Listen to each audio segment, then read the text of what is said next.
Baik, kembali lagi di Apa Kabar Indonesia Pagi. Saya mau ke Pak Iskandar. Tadi cukup banyak poin dari Bu Kony begitu ya terkait pertama video. Siapa yang menyebarkan video ini seakan-akan menjatuhkan kredibilitas dari TNI sendiri. Kemudian juga mempertanyakan bagaimana sebenarnya mungkin saat ini apakah perlu ada evaluasi dari Kopassus kita.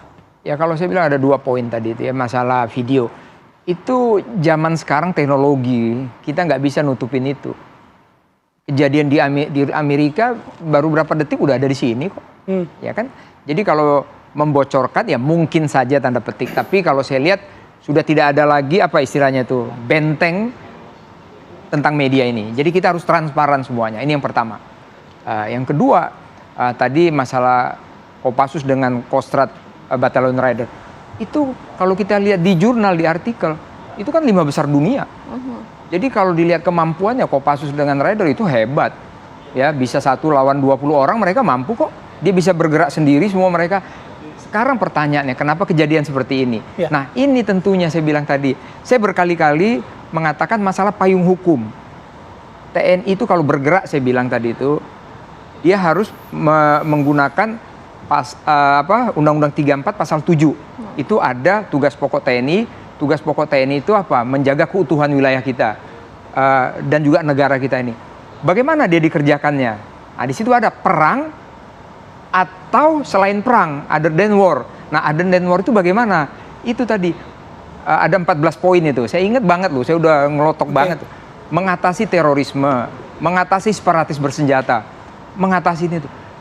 Ini yang nggak pernah diimplementasikan di lapangan. Ada kesulitan atau kendala apa sehingga prajurit kita apakah memang takut akan pelanggaran HAM atau bagaimana? Yes, bila mana ada ini tadi kalau dia law enforcement itu kan polisi. Kalau dia di sini negara sesuai dengan Undang-Undang 34 ini harusnya kekuatan TNI. Kalau TNI dia masuk di law enforcement itu kena HAM.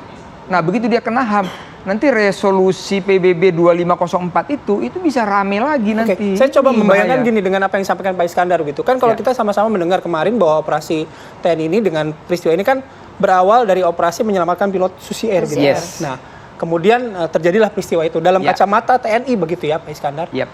Ketika diberi tugas seperti itu, keambiguan apa yang tadi Pak Iskandar sampaikan gitu. Ini kan memang udah ada tugas saya harus menyelamatkan pilot TNI, pilot Susi Air gitu. Pada saat penugasan kalau law enforcement, TNI itu harus di belakang, polisi di depan. Jadi penyelamatan pilot Susi Air ini law enforcement? Law enforcement, ya. Kenapa law enforcement? Karena judul dari yang kita sampaikan itu kan KKB, KST. Itu kan cuma kelompok-kelompok. Lah namanya kalau kelompok, kalau kita di kota ada kelompok ini, kelompok itu, masa TNI yang ngajar kan nggak boleh. Ya kan nanti akan HAM. Makanya polisi di depan. Nah, sama seperti ini. Kalau kita mengimplementasikan di lapangan sama. Manakala dia masih kelompok, ya kita di belakang. Begitu kita di belakang, ketemu mereka di depan. Kita mau nembak nanti bahaya nih. Kena HAM. Ya inilah kadang-kadang keambiguan dari Jadi apa yang TNI. bisa dilakukan, karena kasus seperti ini kan terjadi kembali begitu ya Pak Iskandar? Ya ini usul ini. Di sini saya yakin dan saya percaya didengar dengan Panglima tertinggi Presiden Republik Indonesia Pak Jokowi. Juga didengar oleh parlemen kita. Di DPR Komisi 1. Di situ di undang-undang itu jelas sekali bila mana mau menggerakkan itu ada keputusan politik. Keputusan politik apa? Saya sudah simulasikan itu di Sesko TNI, Sesko gabungan dengan di Lemhanas. Kita sudah simulasikan itu kok. Presiden, Menhan, Menko Polhukam, Panglima TNI dengan Presiden bersatu bicarakan dengan DPR. DPR itu Komisi 1 atau Komisi 3 gabung sama. Bicarakan. Keputusan politik ini mau diapain? TNI kah? Polisi kah? Jadi jelas gitu loh. Karena nggak bisa TNI itu kalau dibilang setengah-setengah itu ya dia yang mati nanti lama-lama.